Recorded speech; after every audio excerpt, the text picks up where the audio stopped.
はい、夏目です。じゃあ今日も続きやっていくぜ。その前にちょっとこれね、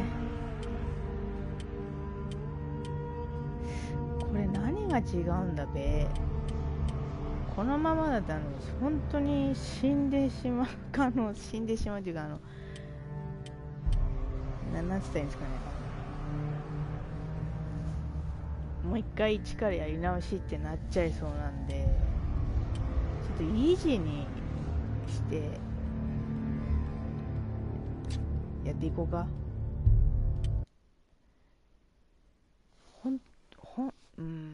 そうじゃないともう私結構死んでるんで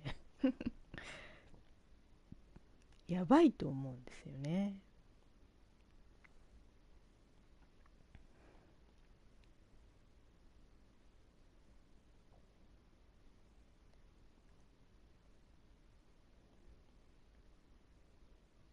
あともうちょっとで終わると思うんだけどね。こっからだって、ちょっと待って、戦闘今更もう一度確認してそうだよね、四角で強攻撃三角でしょ、格闘攻撃、丸格闘、今更覚える感じ一旦こっちに行こう。見てもここまで侵食されちゃってるから腕がねもう真っ黒でしょ。もうやばいと思うんですよね。も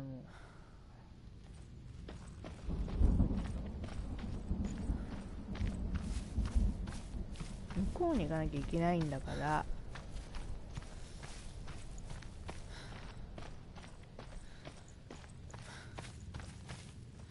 れ上だったよな。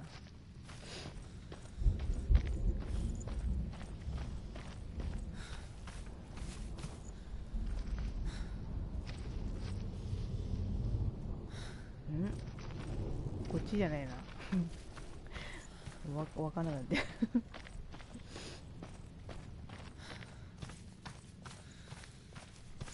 ここは何すんだっけ。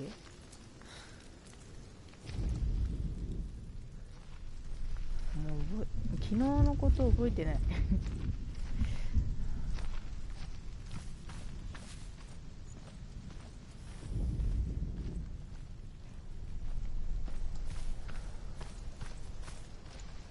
ちょっと待ってね。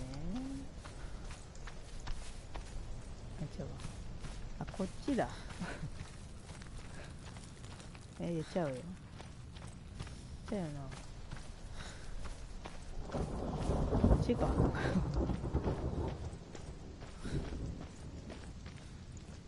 ちょっと待って、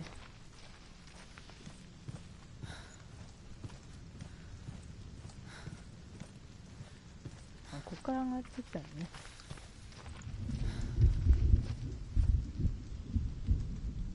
わかんねえ。見てこれ、もうこんなに真っ黒けっけになってるから絶対無理やで。ちょっと待ってちょっと待ってちょっと待ってちょっと待ってちょっと待って、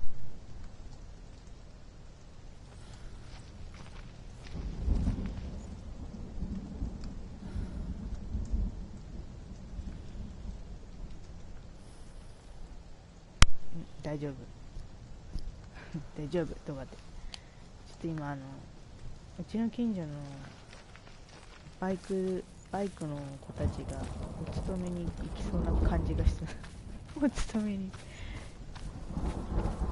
っと待ってで上に行かなきゃいけないんだよね。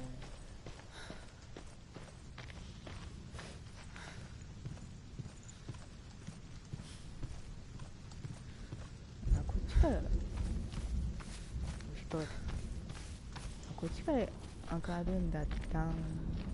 そうだ最初こっちだよね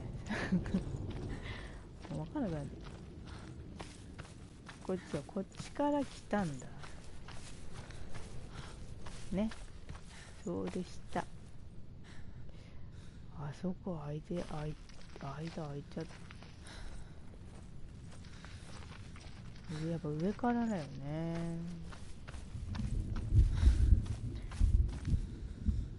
見えない壁に。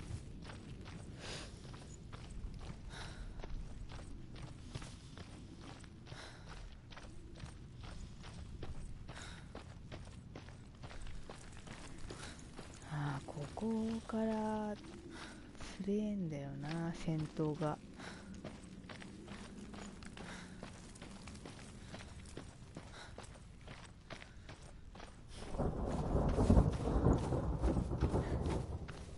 本当にデータ消えたらやり直しですってなったらどうしようここな、まだ大丈夫なのここでフォーカス使うとなるんだよななるんだよね。嫌になっちゃうね。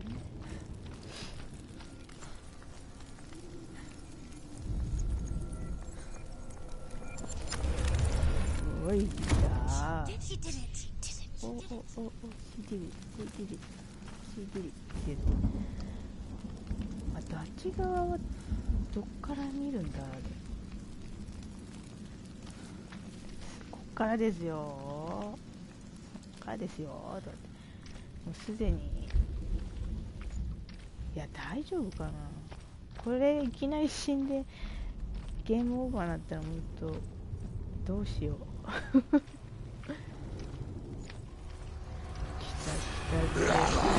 たあ、いけ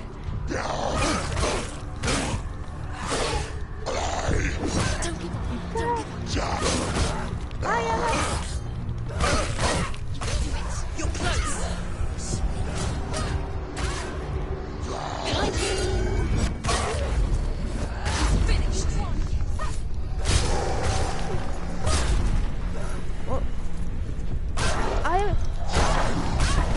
やっちまった。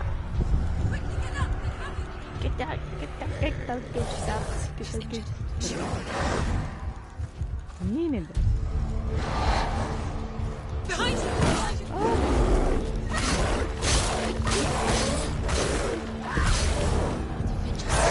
わー、やめ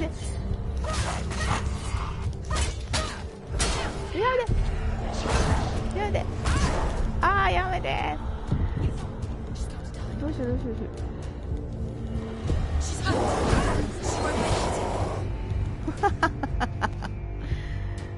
死んだで、いきなり。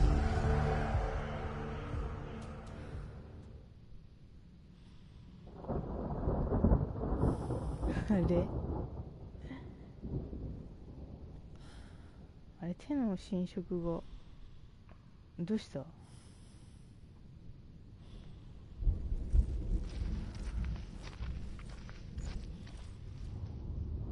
なんで。あ、徐々に上がっていってんの。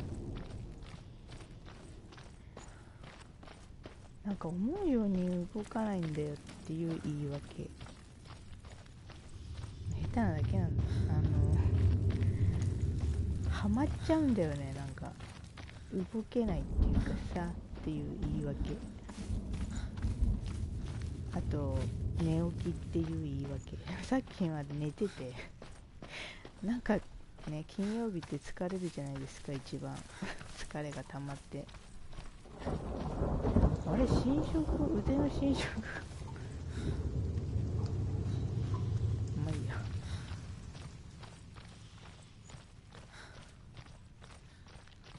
こっちに映ってなきゃね。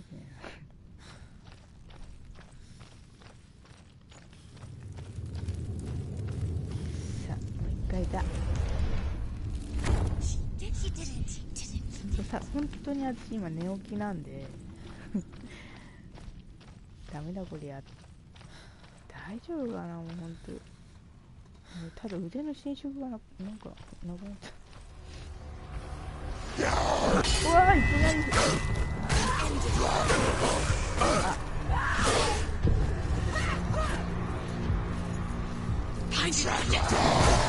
あれで、あれ、2人いる。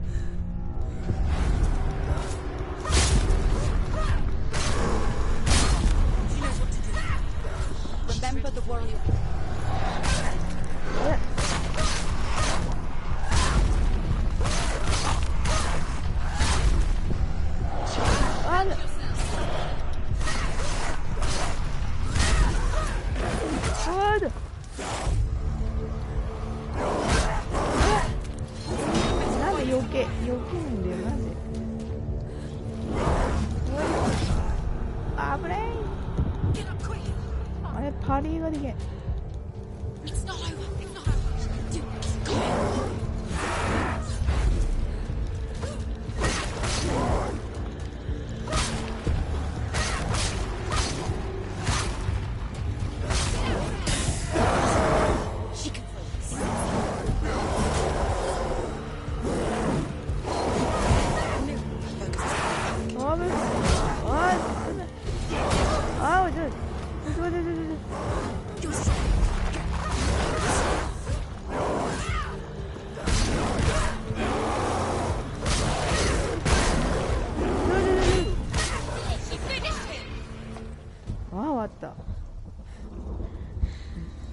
ちょっと終わった。難易度下げただけある。ちょっと楽になった気がする。近くな、近くな。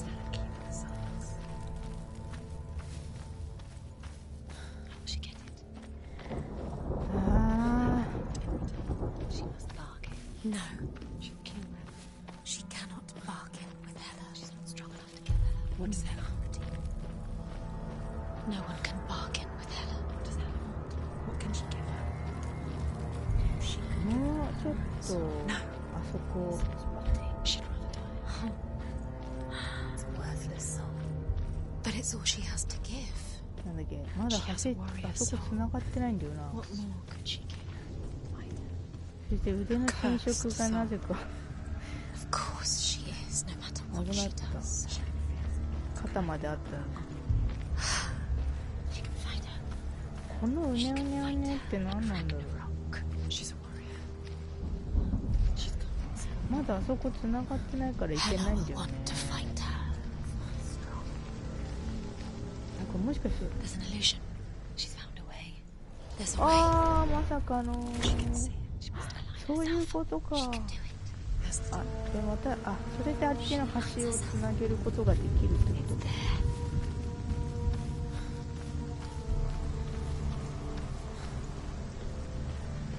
なるほど。あそこまでつながってない。こっちから行けるんだね。また戦闘あんじゃねえのじゃあ。なんか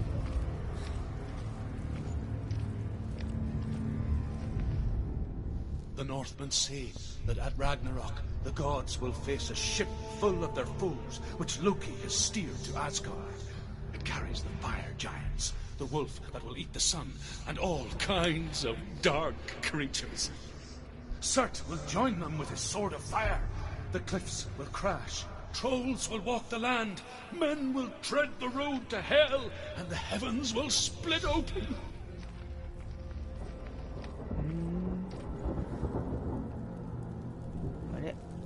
こっちか。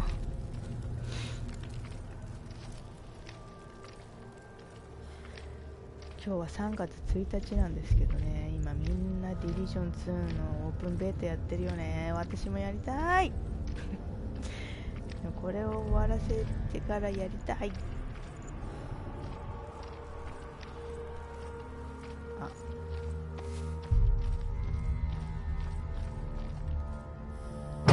開けとこう。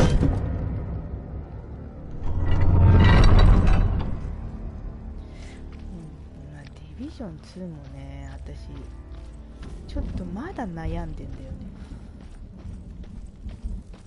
買うか。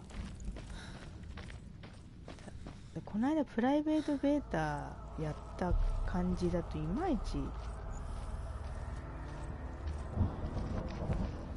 ただそうだな、1よりはやりやすいっていうか、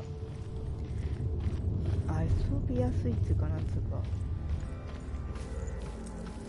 分かりやすいか。こっち行ったらまずくね。またなんか戦わなきゃいけないな。ちょっと上行ってみていい？オープンベータをやってどう自分が思うかで買うか買わないか決めようかなって。 The Northmen say that each god will do battle at Ragnarok. Odin will fight the monstrous wolf and be killed, but his son will avenge him and plunge his sword into the heart of the beast. Freyr will face Surt, but he had given his sword away for love, and without it he cannot defend himself against the flames. Thor will smite the Midgard serpent to no avail. The sun will grow black, the earth will sink into the sea, the stars will disappear, fire and water will meet, steam will shoot up, flames will play against the sky.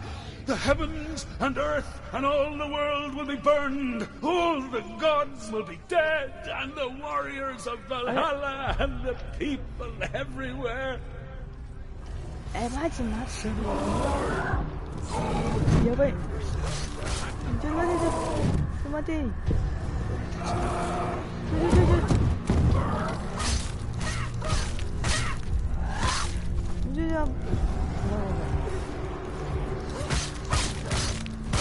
ごめんなさい。ごめんなさい。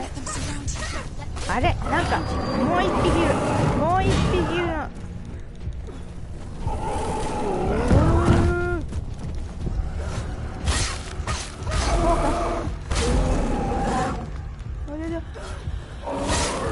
あばい。あばい。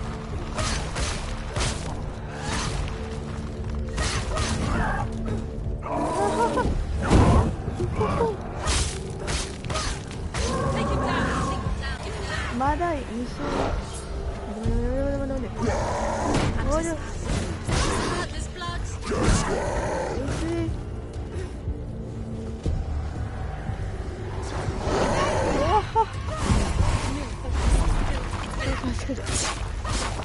いや、縦の方行きたいんだけど。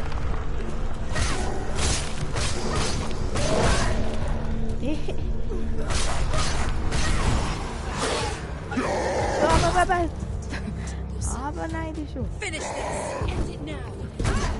あーだってなんだよ、もう。避けて、避けて、避けて。後ろ、ありがとう。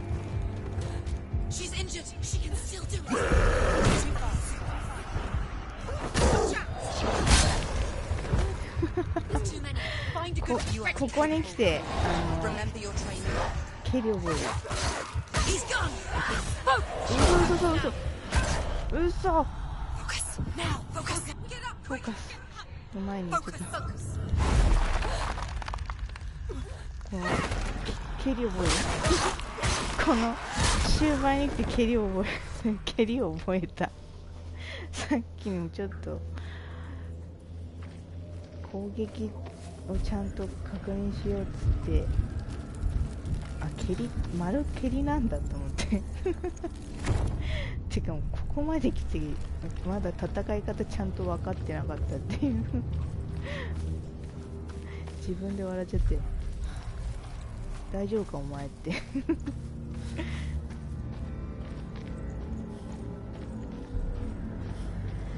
あとどれぐらいなんだろう。もう終わるかなっていうのも甘いかな。まだちょっと自分のプレイ時間だけでも8時間ぐらいやってんのかな。もっとあるよね。普通のゲームだったらもっと長いもんね。10時間以上はあるよね、絶対。ただ私の場合人より多分悩んでると思う。迷ったりしてるから賞味6時間ぐらいしかやってないんじゃないかなと思ってね、このゲーム。ちょっと待って、手汗がやべえ。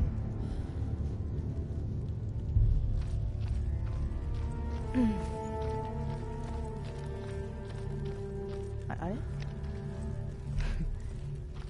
あれいいんだよ。違う。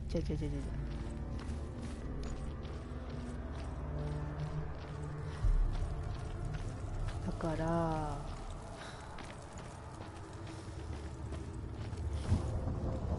これでつながった向こうに行くんだな。ただなんかさ、今までの感じだとさ、ここ普通に通れる気がしないんですよね。絶対なんかまた出てくっしょ。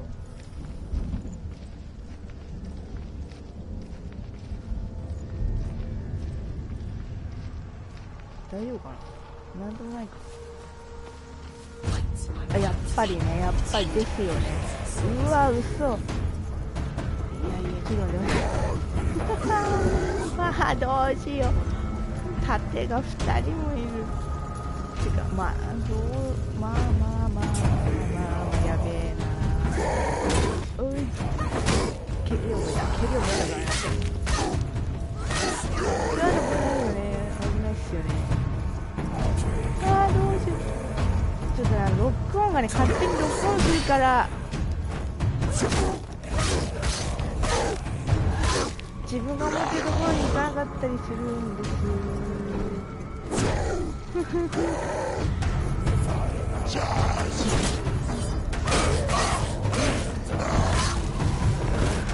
待って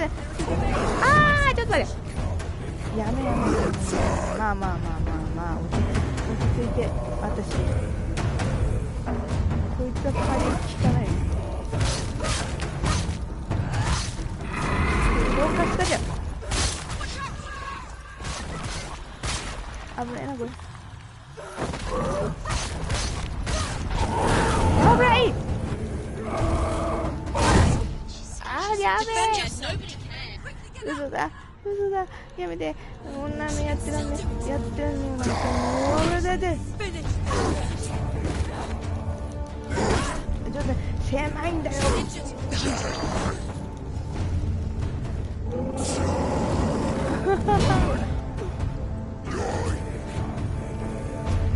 ごいよね。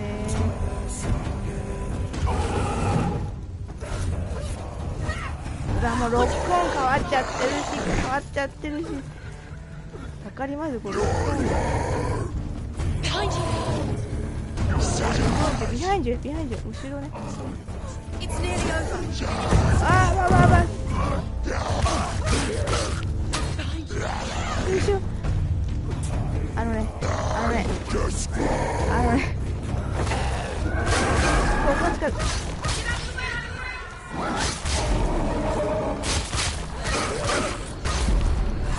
こんなのもうガチャウシだバカ。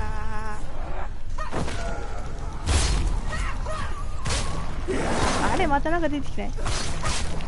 あれ待て。あいったい。フ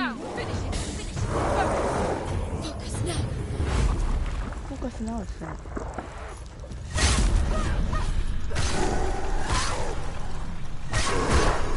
見て。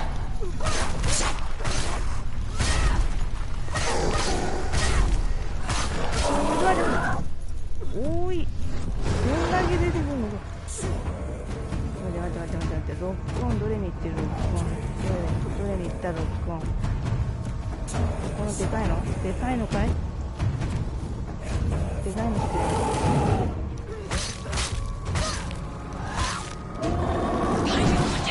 ビハインドいたっす。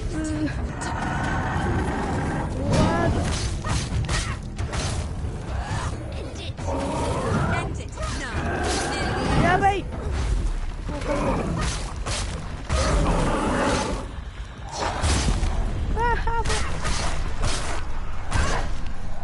痛い。危ない。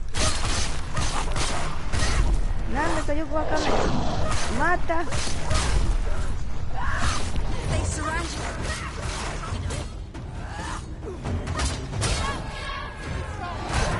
痛い。まだいるこの。なんだよこれ、無限湧きじゃないよね。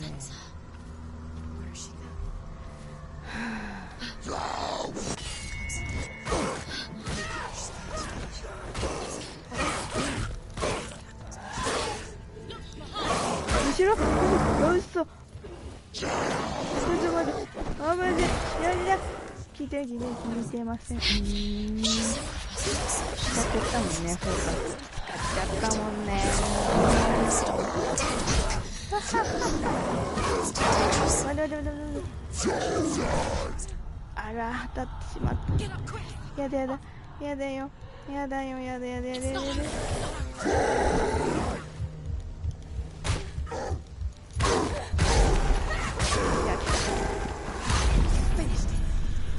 あぶない。あれあら、まだいる。嘘でしょ。そんだけいいんだよ。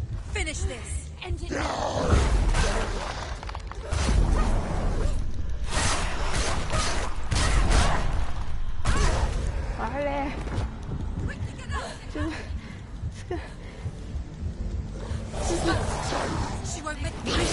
後ろ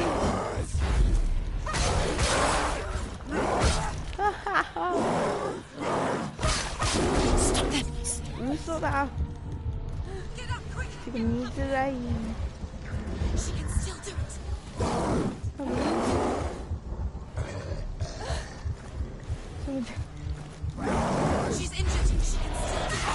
またもう変わったよ。まだ避けらんない。はまっちゃって避けらんない。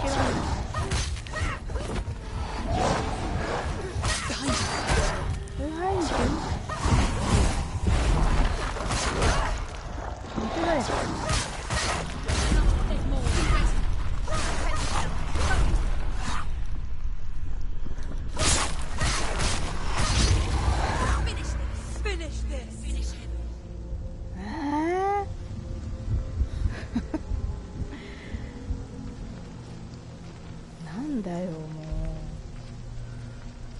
ハマっちゃうしさ。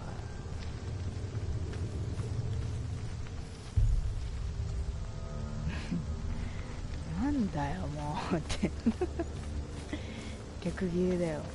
死ぬと思ったわ。腕の侵食がなくなってきた。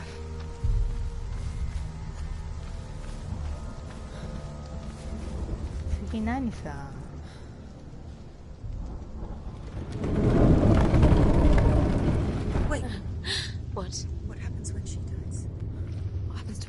またなんか出てくんじゃないの。 We'll all die someday. And when everyone's gone, even the gods will die. We don't want to die. No, Senua, stop. Turn back. Stop. Stop. Senua, stop. What happens to us? って言われてんだけど、本当にすっごい耳元で言われてるから、止まった方がいいのかなとか思ったりする。I'm sorry. I didn't ask you to be a part of me. If you don't want to die with me, then leave me alone. I don't want to die. Please stop. Please stop. Please stop. Please stop. Please stop. Please stop. Please stop. めっちゃ止まれって言われてる。止まってくれる。 Please stop. Please stop. Please stop. Please stop. You'll never come back if you go there. There is nothing to go back to. We only have each other now. Don't abandon me. Everyone suffers. They were right about me. Listen to me, not them. They are afraid, like children scared of the dark. So was I. They made up monsters to fill the void. That doesn't make them real.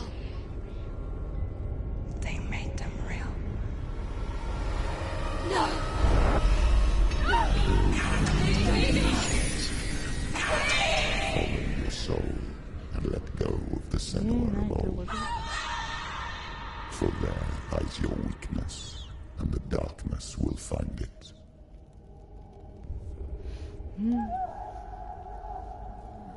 走れる。なんかすごい悲鳴みたいな聞こえる。It's not like the old stories, is it? The noble warrior ま facing たなん evil か in ここで search of 戦 victory いが and 始まる honor. んじゃないの？ Clear dividing lines. No. Oh, this place is not quite like that. It's as if it knows that true torment lies within. Memories you cannot defeat, cannot escape. This is her hell. これが地獄。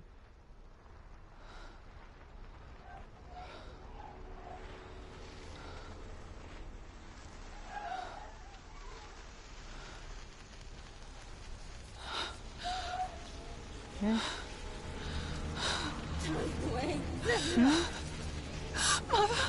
お母さん？あ、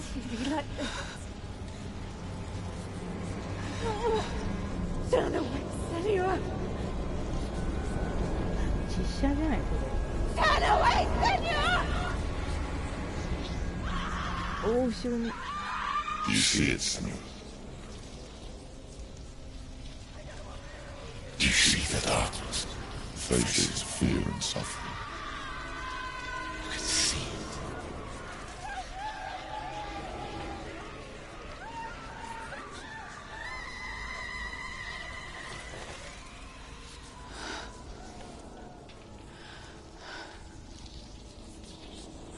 I remember it clearly now. She has nothing to fear anymore. The gods have saved your mother. Through my hand. You killed her. It is the will of the gods. Fuck the gods! You did this to her! Why? This is what happens when you listen to the voices of the underworld. They crawl into your soul and rot you from the inside. Defy the gods like your mother, and the darkness will come for you too. You understand, son?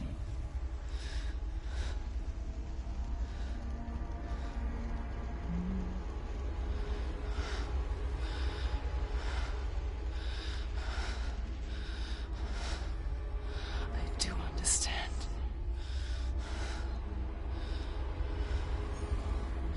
You cursed me with your own madness. I was just a child.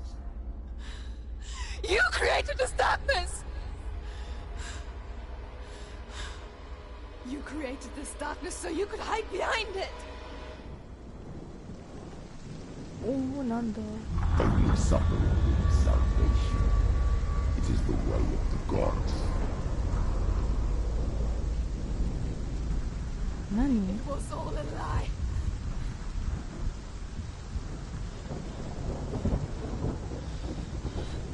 You are a lie!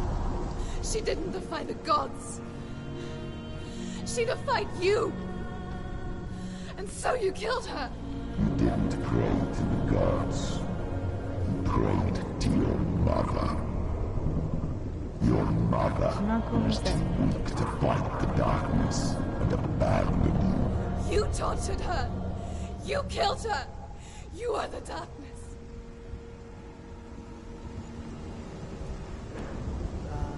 道中の字幕ちゃんと見てないからな。見る余裕がなかったからな。あ、ですよね。そうかなと思った。 Those rituals, the years of isolation, the pain that still haunts you. It was the only way to fight the curse within you. You're a liar. The darkness is inside you and it will destroy you. You're a liar! No, Senua. The darkness is here. You cannot push it away. darkness will watch as you draw your last dying gasp.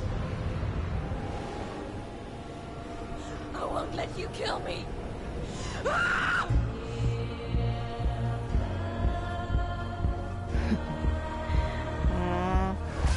あれ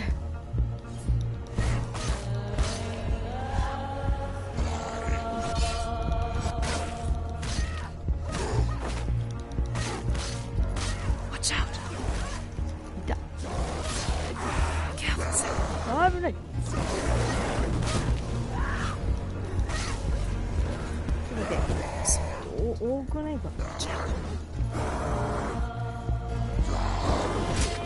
うわだちょBehind you. おいおいおいおいおいおいおい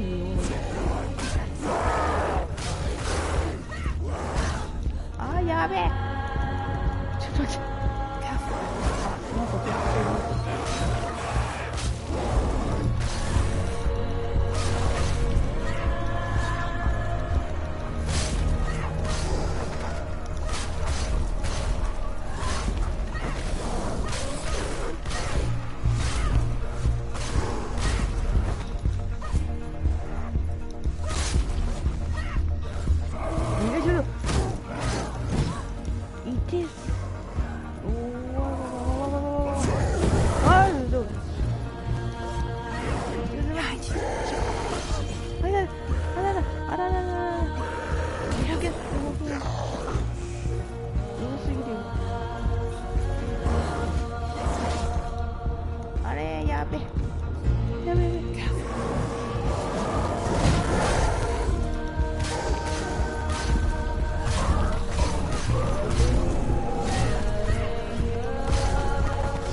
やばい。Watch out. あばい。汚ねえぞお前この。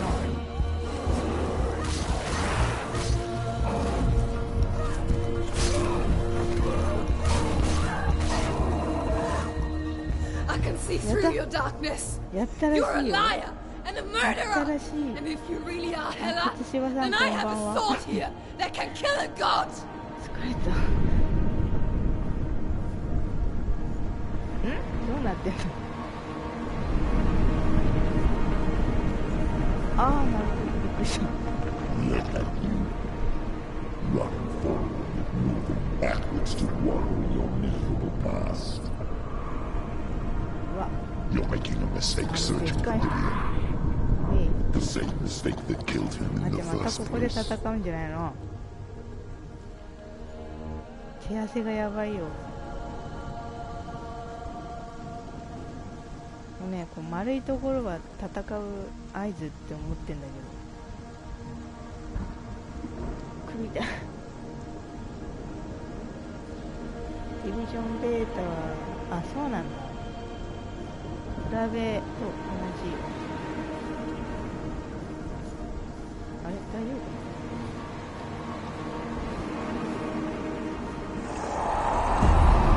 やっぱりね。 I'm trying to save you from yourself. You still believe it is a lie. The plague of darkness, the butchering of Gideon by the Northmen.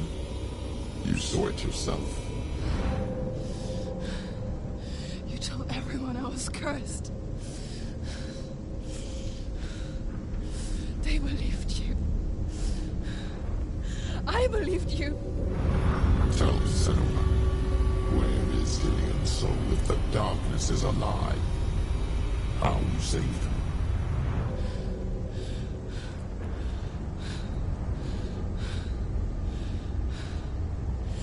He's here.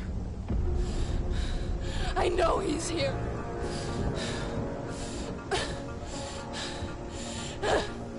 Dillian, I know you're here. Hold on. I'll あれこれ前戦わなかった。あれだだ。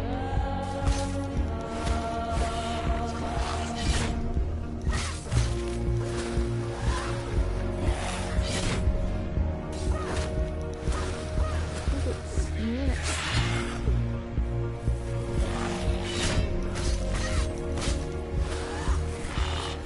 い。なに？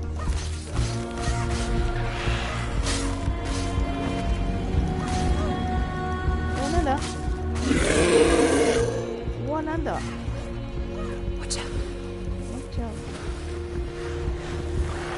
ごめん。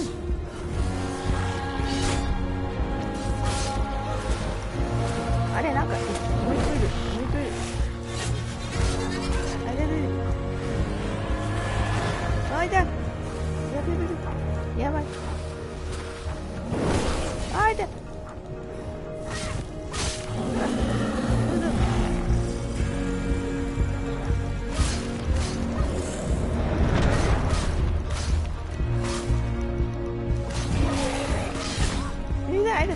ちょっと待って。わかんない。ごちゃごちゃしててわかんない。やばい。ワンちゃん。あらら。やべ。やべ。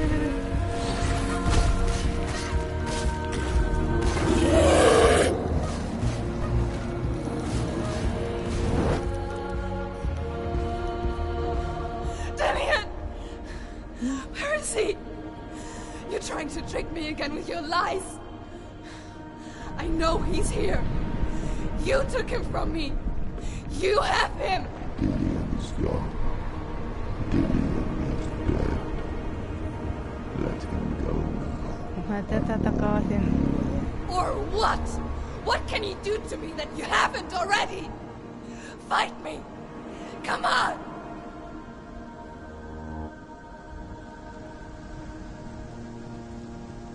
置かなくていけないな。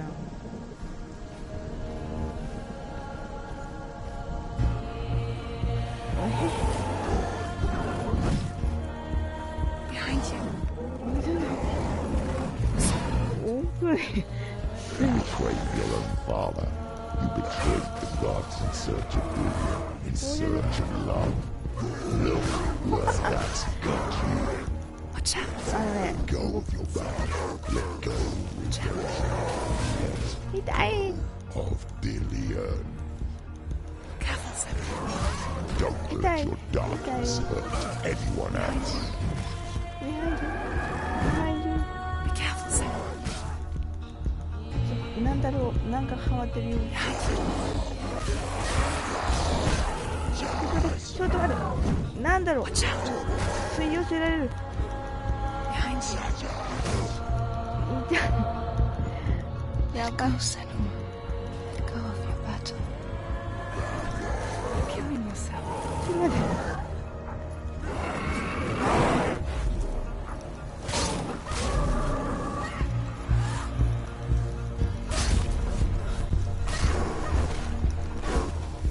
水だ。やばい。痛い。うわ。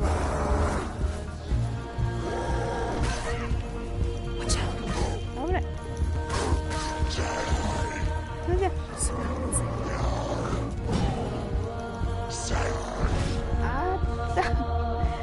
動かへん。 Go, Senua. 頑張れ。 Killing yourself. ああ。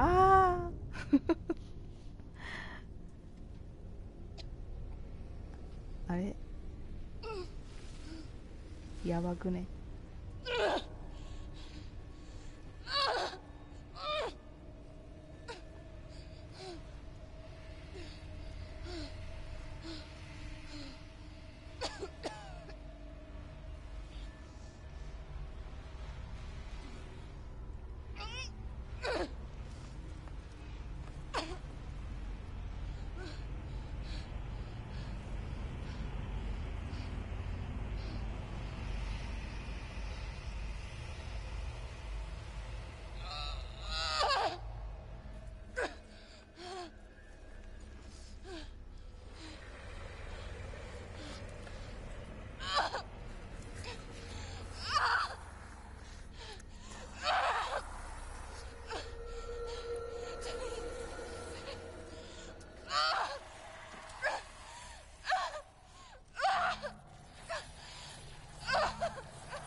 and I can't seem to.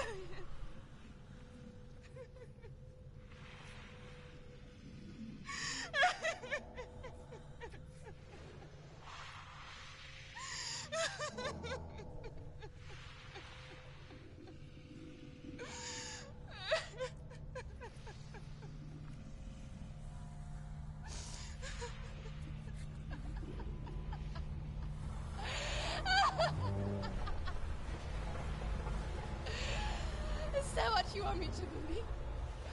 After all you've done to me? And to him?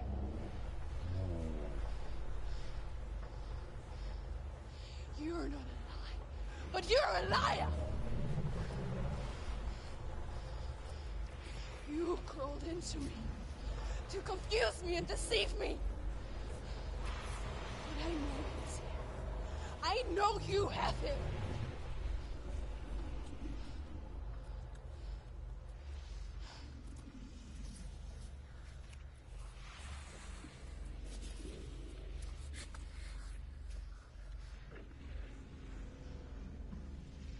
I'll give you my life. That's what you want, isn't it? My soul. Take it. I'll be a slave for you. I'll fight with you at Ragnarok.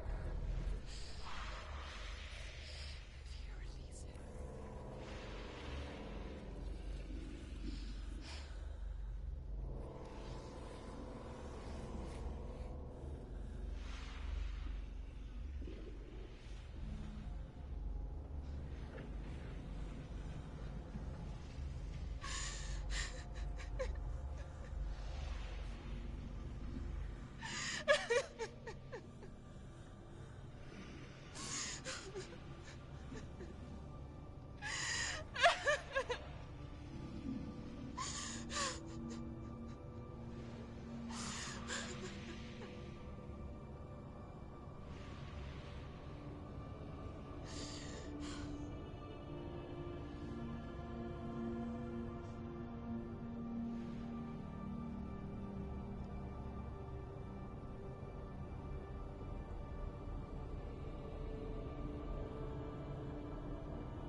I've got nothing left. No fear. No hate.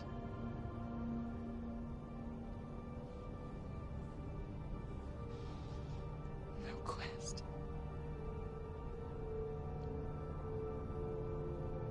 Nothing.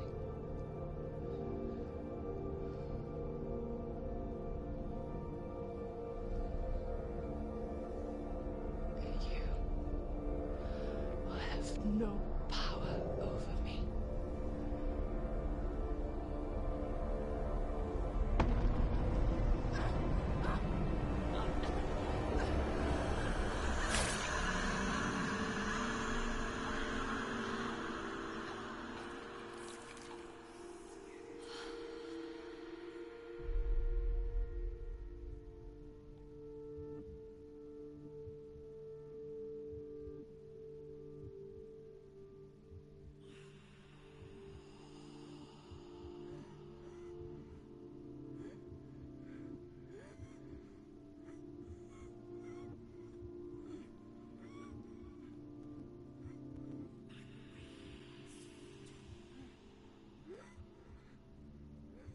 I learned the hard way to not be afraid of death, Senua.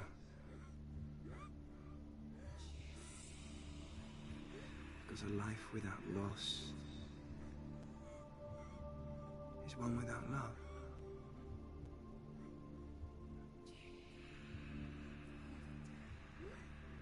You turn your back on death, and all you can see is the shadow that it casts.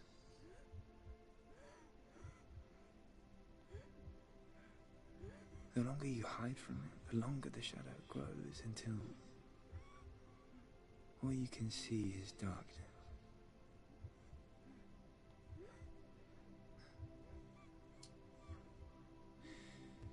When our time comes, You must look death in the eye and embrace it as a friend.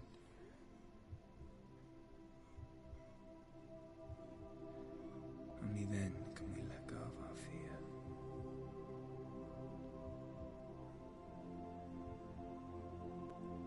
And emerge from our darkness.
Never forget what it is like to see the world as a child, Senua. Every autumn leaf is like a work of art. Every rolling cloud a moving picture. Every day a new story. We too emerge from this magic, like a wave from the ocean, only to return to the sea.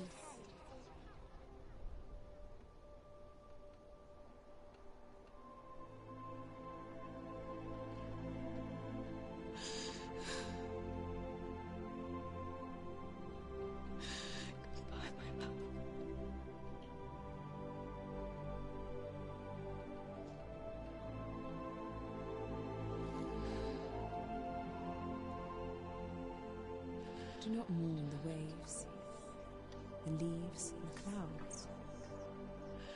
Even in darkness, the wonder and the beauty of this world never leaves us. It is always there, waiting to be seen again.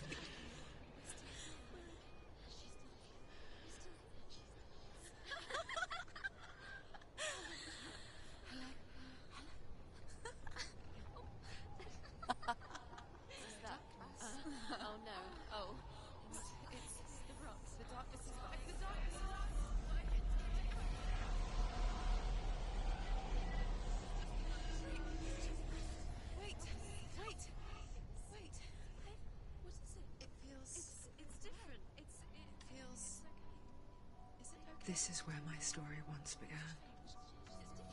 And so it has to end here. Because I cannot see further than this. Follow us. We have another story to tell. My friend, go with her.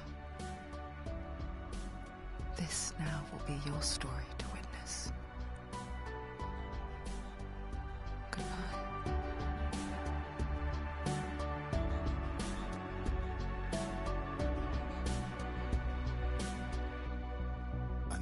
It's hard to tell how mixed up you feel. Hoping what you need is behind every door. あ、クリアした。 Each time you get hurt, I don't want you to change. データ消える演出にしては長いなとか思ったんだけど、これでクリアなのかな。実はね、私今日これ始まる前にこのゲームって何回ぐらいやったら死ぬのかなっていうのを調べたんですよね。で、日本のサイトだと普通にこのゲームはあんまり死にすぎるとセーブデータがデリートされますよ、そしてもう一からやり直しになりますよっていう情報しかなくて、じゃあ例えばデリートされるとしたらどういう演出なのかなと思って動画サイトを見たんです。一個も出てこないんですよ、一つも。どうしてかなと思って今度海外サイトに飛んでどういう風になったらこのデータがデリートされるんでしょうかっていうのを調べたら、実はこれ嘘みたいで、なんか今分かりました。あ、やっぱ嘘だったんだなっていう。どうも私が見たサイトでは一番最初にそのプレイヤーにそういうことを植え付けることによって不安になりますよね。このゲーム自体がその精神病をテーマにしてるらしくて、てかまあそうですよね、幻聴が聞こえるとかそんな感じだから、そういう気持ち、不安な気持ちにさせる。でどんどん死ぬことによって絶望感を味わうみたいな、なんかそういうことをなんかこう体感させるのがこう目的であるみたいな感じのことを書いてあったような気がする。英語サイトだからあんまりちょっと私も英語できないからこうちゃんとこう理解してないかもしれないんですけども、もしかしたらこう死んでも大丈夫なのかなと思いながら今日やってたんですけど、さっきやっぱ死んだらダメなのかなと思ったんだけど、これ見る感じだとこれで良かったみたいですね。ただエンディングが他にもあるのかとかそういうのも分かんないし、どうなんだろうね、あのまま戦って全部倒したらどうなるのか、それからやって勝てないように死ぬまでこう敵が湧き続けるのかもそれもよくわからないけど、本当に私他の人の動画を見てないので、多分死にすぎたらデータがデリートっていうのは嘘だったのはこれで私のでも証明されてると思うんですよね。相当死んでるんだ私だってなんか外国のサイトの人でなんかわざと死んでどんどん死んで何十回死んでもデリートされなかったよっていうのもあったから、でもしかしたら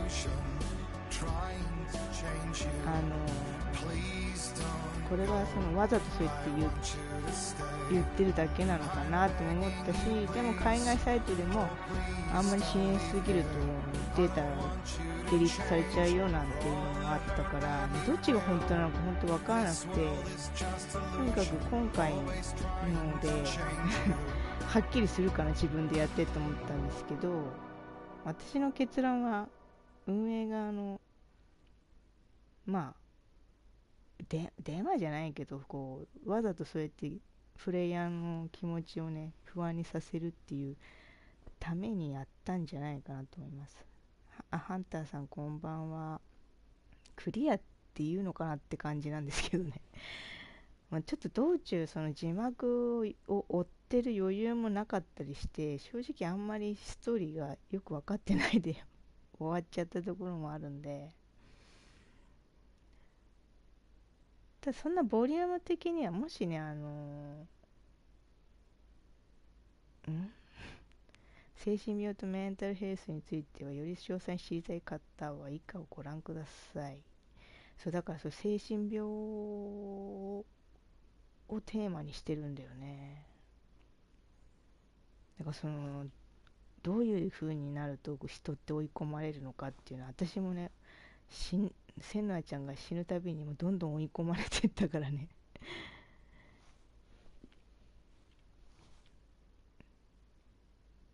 無事クリアですね。よかった。ボリューム的には多分私みたいにものすごい悩んだり、もうニューゲームからなってますね。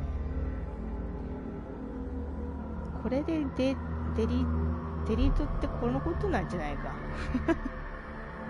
デリートってこのことなんじゃないかと思う。わちゃわちゃしたね。でもね、さっきも言ったけど本当に死にすぎてデリートされるっていうデータデリートされるっていうのが一向に出てこないので、動画がね、海外の方でもね、何なんだろうな。だから多分まあこれでもしかしたら他の終わり方もあるのかもしれないですね。でも私の終わり方はこれです。ハンターさん全部見てたありがとうございます。ちょっとこれなんだろう。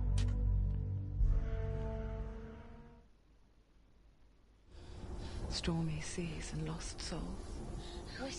メイキングかなこ She's れ。 dreamt of this before. It's coming.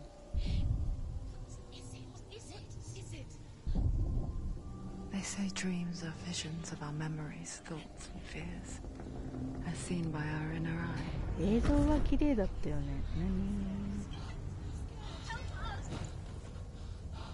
What if each one of us is always dreaming, even when awake? And we only see what our inner eye creates for us. Is this what hell is? A world shaped by Senua's nightmares. Maybe that's why people fear seeing the world through our eyes. Because if you believe that Senua's reality is twisted, you must accept that yours might be too. こんなとこあったっけ？こんなシーンあったっけ？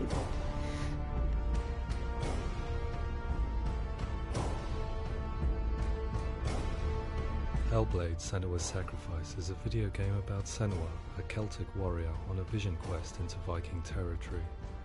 But what sets our hero Senua apart is that she suffers from severe psychotic mental illness. He knows she's getting closer.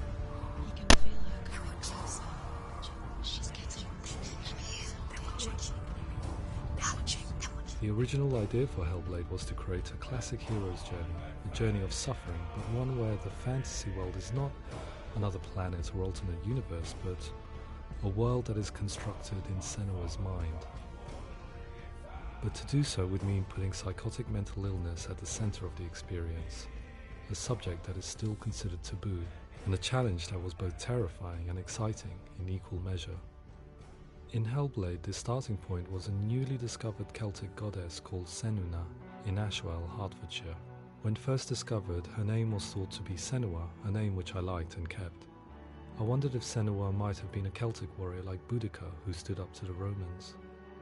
While the Romans had conquered all of Europe, there was a group of Celts up in the furthest reaches of the Roman Empire that could not be conquered, the Picts. And so the Romans built a wall, called Hadrian's Wall, that spans across Britain from sea to sea to keep the Pictish barbarians at bay. The Picts were known for their war paint, painted on with woad, and their matted hair clumped with lime. And so Senua would be a barbarian Pict in this image. What's your name? Senua. I haven't seen you before. I don't live home much. Oh, Zeno's daughter. I have to go. Wait. Orkney is off the coast of Scotland and was inhabited by the Picts, steeped in history and mystery, and so I made Orkney Senua's home and set the stage for a crisis.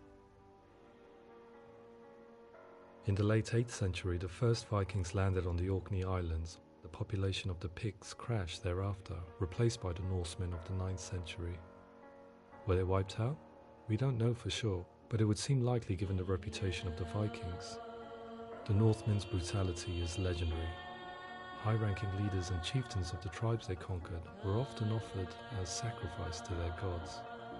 The most brutal of these sacrifices was known as the Blood Eagle. I imagine Senua as a young female warrior who returns home from exile to find her partner, Dillion, brutally sacrificed to a Norse god by these hellish warriors from a faraway land. I imagine the horror of this moment and how it would have dragged her deep into mental torment.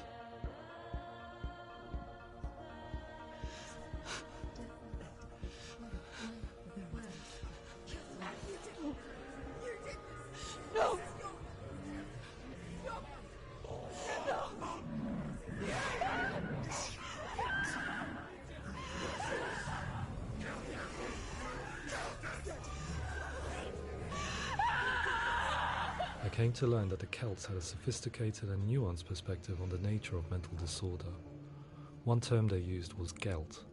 A Gelt is a man or woman who has been driven mad by a curse, battle trauma, or grief. The Gelt would take to a life in the woods in search of penance, punishment, and purgation. And so Senua became a Gelt, cursed by darkness, looking for redemption in the wilds. Another word the Celts used in reference to mental disorders was Druth, meaning fool, or Liar. one who utters the words of God. They tell of the mad sinner who flees battle into exile and takes on a beastly nature, growing feathers on his body. The character called Druth in Hellblade is based on a little-known person called Findan, an 8th century Irish Celt who was captured and enslaved by the Vikings, but eventually escaped to Orkney where he became a monk.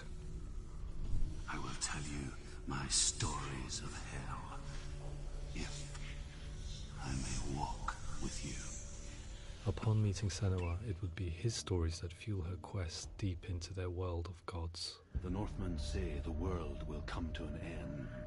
The sun will grow black, the earth will sink into the sea, the stars will disappear, fire and water will meet, flames will play against the sky, the heavens and earth and all the world will be burned, all the gods will be dead, and the warriors of Valhalla and people everywhere. Senua, prepare yourself for Ragnarok, for it is nigh. So the stage was set for a new adventure, a journey into the Norse underworld called Hell, a vision quest fueled by madness and myth, a fantasy that was created by Senua's own mind, and one that we would experience through her eyes. This is your mission. This is your quest. There is nothing else left. To make a game about a warrior with psychotic mental illness as its central theme was fraught with danger. Mental illness such as psychosis is still taboo and rarely acknowledged in a century of cinema, never mind the new medium of games. Where it does feature, it often conflates psychosis and psychopathy associated with a lack of empathy. It is unfortunate that these two words sound so similar that they are used interchangeably in media.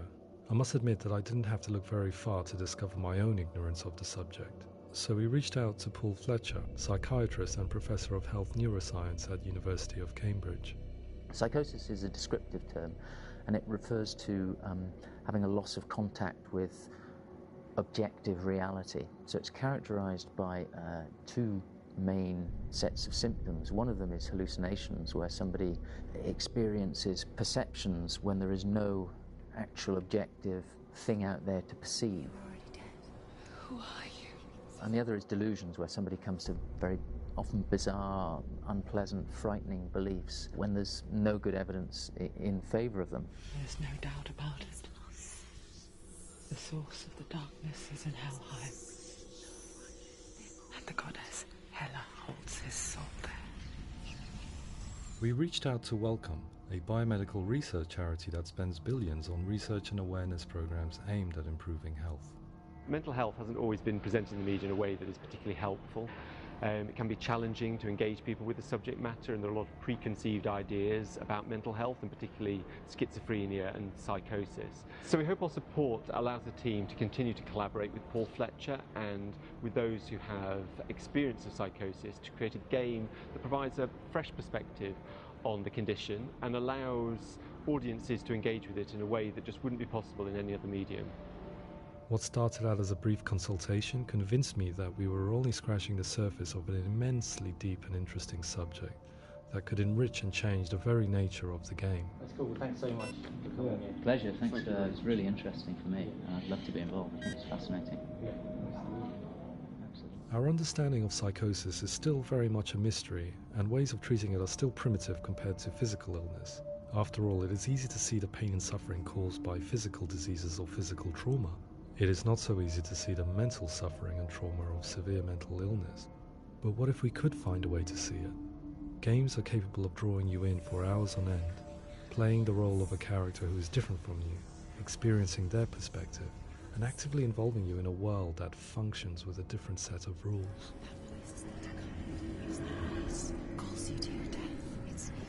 If we were to represent Senua's psychosis, we would have to simulate voice hearing, a common attribute. But how can we simulate something we have no first-hand experience of? Professor Charles Fernyhough, a leading expert in voice hearing from Durham University, offered his help. Hearing voices is an experience that is usually associated with severe mental illness, and crucially we know that hearing voices is a part of ordinary life for many people who don't meet the criteria for mental illness. Yeah. Oh, that's not him in real life. We know voices vary according to where they appear in space. Voices can appear far away in the distance, they can appear right there in your ear, they can seem to be coming from inside your head. Based on the information Professor Fernyhough provided, I put together a sound brief and invited some actors to the studio. We recorded the actors using a binaural microphone, which records the 3D spatial position of sound, replicating the way sound is heard by human ears. It gives you an incredible sense that the person you are listening to is right there beside you.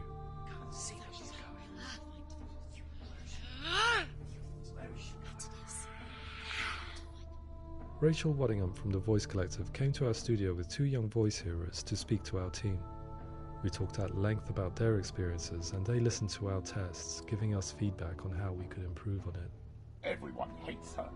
She's cursed. It's very hard to represent what this experience is like, partly because it's such a personal, intense, emotional experience.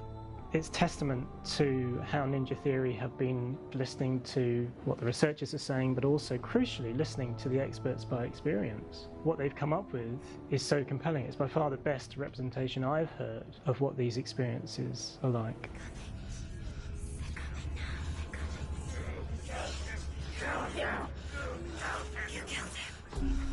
Other common attributes of psychosis are visions and flashbacks. We met with Recovery College East, who work with and care for people recovering from severe mental disorders. A group of service users gave us their first-hand account of what they experience. Sometimes when the visions or what we're seeing is too much, it becomes more difficult until eventually we perhaps don't see anything. The people we spoke to, the stories they told, were fascinating, harrowing and mind-boggling. The reality of what people experienced was vivid, far exceeding what I could possibly have imagined. We went away itching to represent some of these visions and flashbacks in the game. As we all know, my heart is so, love is so far away. Don't you know how I wanna feel deeper? I could never know how you grow, all these days are killing me. Now I see deep in me insanity does unfold. I just wanna feel deeper, deeper. I just wanna feel deeper, deeper.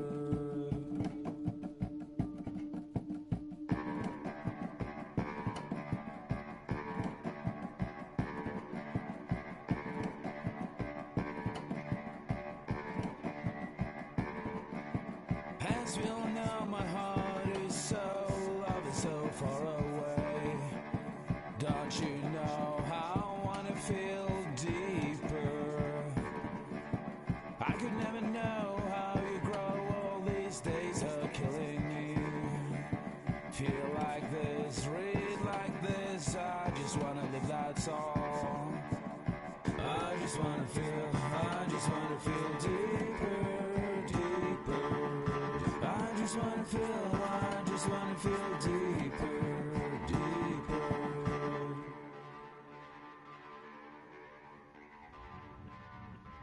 To refine our work, we continue to hold meetings with Recovery College East over the course of a year and a half, showing them what we had achieved so far and refining the in-game representations based on their feedback. With their help, flashbacks, visions and changes in perception were woven into the story and gameplay of Senua. The students that are involved in this project are incredibly excited about being involved. They have described the experience as being important because it values their lived experience and shows that despite what we have been through, all of that experience becomes valid, that actually it's something that we should all be talking about. The experiences described range from beautiful to frightening beyond comprehension. I heard of a girl who has to live with an angry voice screaming at her, slamming on her doors and walls 24 hours a day. I met someone who would often see hanging corpses in a room, so real that she would sometimes try to rescue them. The panic and fear that comes with such visions is entirely understandable, and it can be a living horror for some. Worthless, weak, pathetic. Go on, feel sorry for yourself, because there is no one left to do that for you. I was urged by one fellow that we should not shy away from showing this horror, and so I was perpetually torn in making Hellblade. Had we gone too far with our representations, or not far enough? Broken and lost, just like your soul. Come on.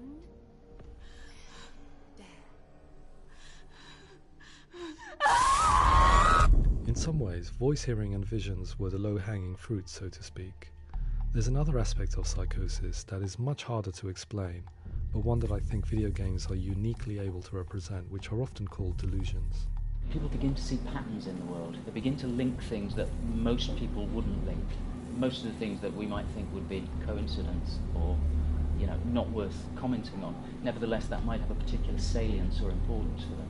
One individual described how everyday words, sounds, colours and objects were steeped in meaning to him, forming a strange and sinister puzzle that he was determined to solve but could not quite get to the bottom of. It's not just brain dysfunction. It's not like the system shut down. It's actually an incredibly creative process. The person creates a world populated with voices and phantasms and terrors, and they're completely immersed in it. They believe in it. We often invite people into the studio to play the game. In one of our playtests, they played through much of the game, making associations between runes, secret messages, and the threat of darkness that stalked them. There are many things that happen in the world of Hellblade that make perfect sense within the context of Senua's mind. The dark rot that's killing her slowly from within, the secret runes of the gods that block her path to Helheim, and strange associations that exist in the game to confuse you. To complete Senua's quest, you have to internalize and accept the logic and meaning behind these things to progress. Afterwards, they said that they didn't see much evidence of mental illness in the game. People with delusions of all sorts would argue the same thing, that they are not aware of their experience being abnormal in any way. I need this sword. It's important. Representing perception changes and thinking patterns within Hellblade gives us a set of symptoms common in psychosis. But people with lived experience were keen to emphasize another point, that it is wrong to define a person by their symptoms. Quite often, the illness comes not from the symptoms, but from the stigma, isolation and mistreatment that comes about from the rest of society. They say that I'm cursed. What if they're right? I needed someone to portray Senua, someone who could believably internalize her suffering.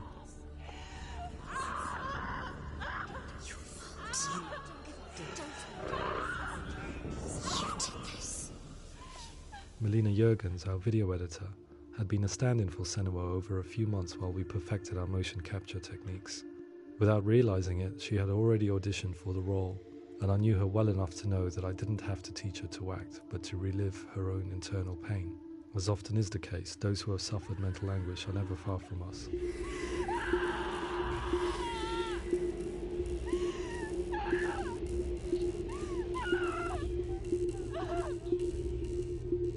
My hope is that by creating a compelling and aspirational character in Senua who feels very much real, albeit in a fantasy setting, we can provide a lens into her reality, a different one to yours, and this is where storytelling comes into play. I imagined her life based on common threads in real people's lives. She was always prone to psychosis as a child. Her mother Galina also heard voices and had visions, so perhaps there was a genetic aspect.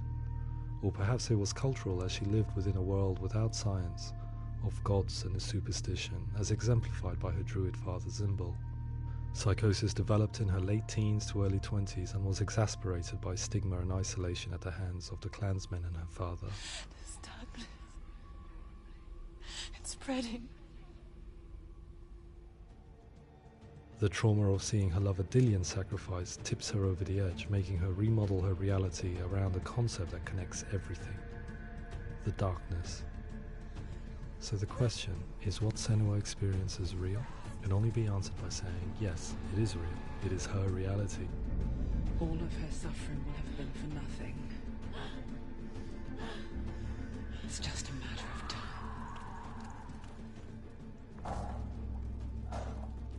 Towards the end of the project, service users and professionals that had collaborated with us were invited to see the near-final game.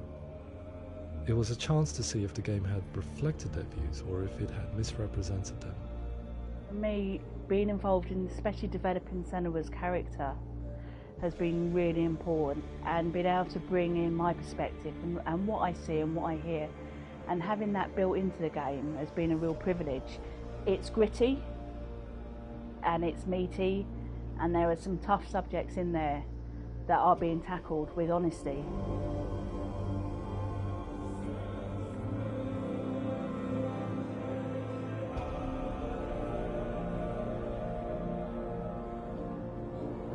I was blown away by it today, absolutely blown away. It was just fantastic to get the opportunity to use our lived experience in a very creative way. There's nothing tokenistic about the work we've put in. It feels like we've been listened to, things have been taken on board, and I think there was a lot of realism in the game itself, and it feels very authentic.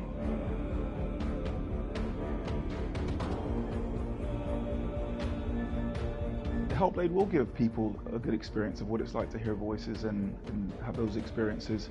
I'm glad that the guys at Ninja Theory kind of asked us to come along and help them build an experience that's positive when it comes out, and get myself a copy and have a go.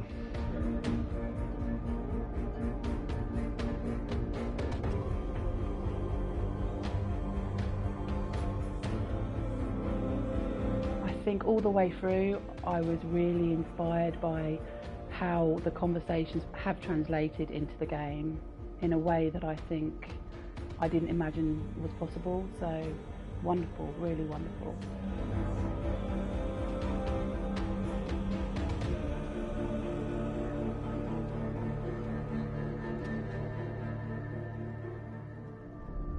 I really hope that others will follow the lead they've set and use the power of something like a video game to change people's perceptions, to increase understanding, and ultimately to make some of the stigma around voice hearing and other experiences go away.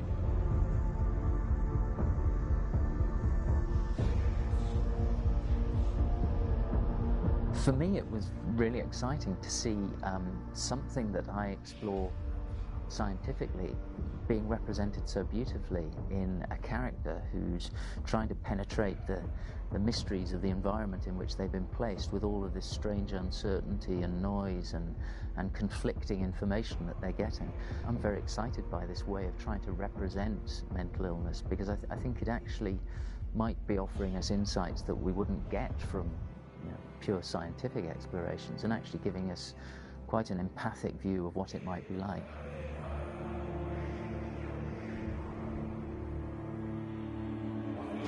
Mental illness has been with us for as long as we have been on this planet, but why? Why hasn't evolution stamped out this weakness from within our gene pool?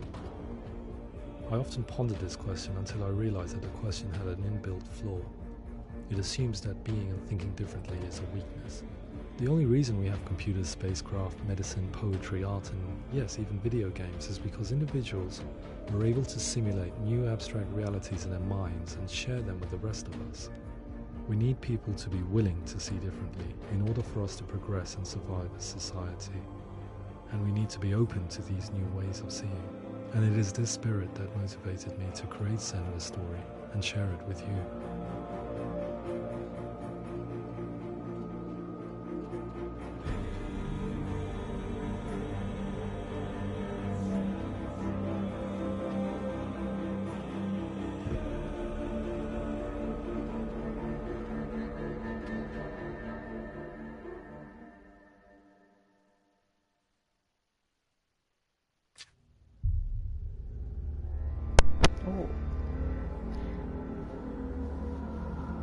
これ見て初めて理解したどういうことだったのかっていうのがちょっとやっぱりさっきも言ったけどプレイ中に字幕を追うのが難しくてさっぱり何言ってるのか分かんなかったんだけど、今のであらかたのそのあらすじを言ってくれたような感じだから、ああなるほどねと思ったんですけど、でその精神病をね再現をしたっていうの、最初私も耳元でささやかれるのがすごい不愉快って言い方したら失礼なんだろうけど、ものすごい嫌だったけど、今終わり頃になったら何とも思わなくなってる。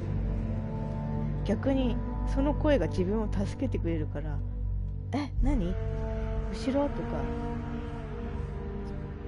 なんかそれがなんか不思議な感覚になったかな。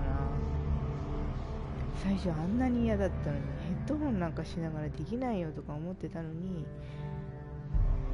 最終的にはその耳元でささやく声が自分を助けてくれたりとかしてるからね。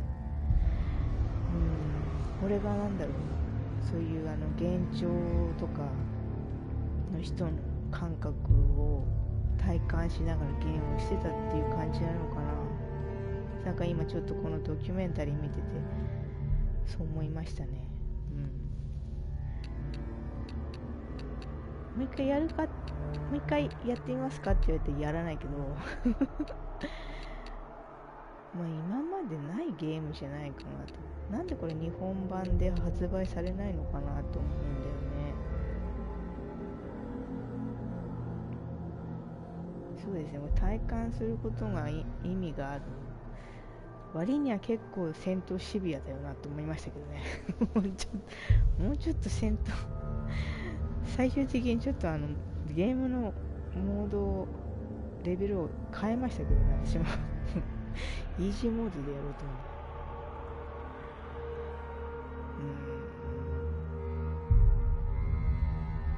まあこれは何回も言いますけど、日本では売ってないんですけど、こうやって海外版を買ってもこうやって字幕に対応してますので、ただね、この字幕がこうちょっとなんていうの、日本の人が字幕をつけた感じじゃないと思うんだよね。だからこう一瞬で字幕がバッて流れていっちゃうこともあるしずーっと字幕そのままつきっぱなしの時もあるし、なんかそこはねこうちょっと大雑把だけども、まあ知らず知らずに自分もこの精神病にこうちょっと悩まされている人の感覚を味わった1週間だったのかなってちょっと思いますね。さっきも言ったけど、あんなに不愉快だったのが最後の方は今なんつったみたいなね、で後ろとかね、今の条件ありがとうみたいなね、もう英語だけども何っていうね、いつの間にかその声に耳を傾けて今何みたいな、そうだったのとかって、それを思うとちょっと怖いよね。私はもう幻聴とかそういうのはないけどまあ少しでもその方たちの気持ちというかね、体感できたのはいい機会だったかなとは思いますね。はい、ということで今日はというかね、もうこれ以上やることないんで無事クリアっていうのかはちょっと分かんないんですけど、これが本当にクリアなのか、まあ他の人のを見てどうなのかって感じですよね。まあ私はその他の人のも見る気はないけどね、疲れるこのゲーム、とにかく疲れるっていうねということでですね、最後までお付き合いいただきましてありがとうございます。久しぶりにこのゲーム配信ね、最初から最後まで久しぶりですね。今後やるかどうかわからないけれども、まあなんとなくこれちょっとだいたい私がこう配信するっていうのはこうやってやらないとゲームクリアしなそうみたいなねそういうのばっかり私配信してるので、そうこういうことをすることによって続けられるっていうね。普通にプライベートでっていうか、もうこう配信しないでやるともういいやこれとかって売っちゃおうかなとかっていうようなゲームを配信して最後まで終わらせるっていうね、のが多いので、またそういうものが出てきたらまた配信するかもしれませんということで、最後までこの読み方合ってるのかわからないんだけど、ヘルブレイド、セヌアズサクリフィス、夏目の、セヌアちゃんのお話はこれにて終了でございます。ご視聴いただきありがとうございました。クリアと言えるのか、とりあえずクリアできてよかったです。ありがとうございました。お疲れ様です。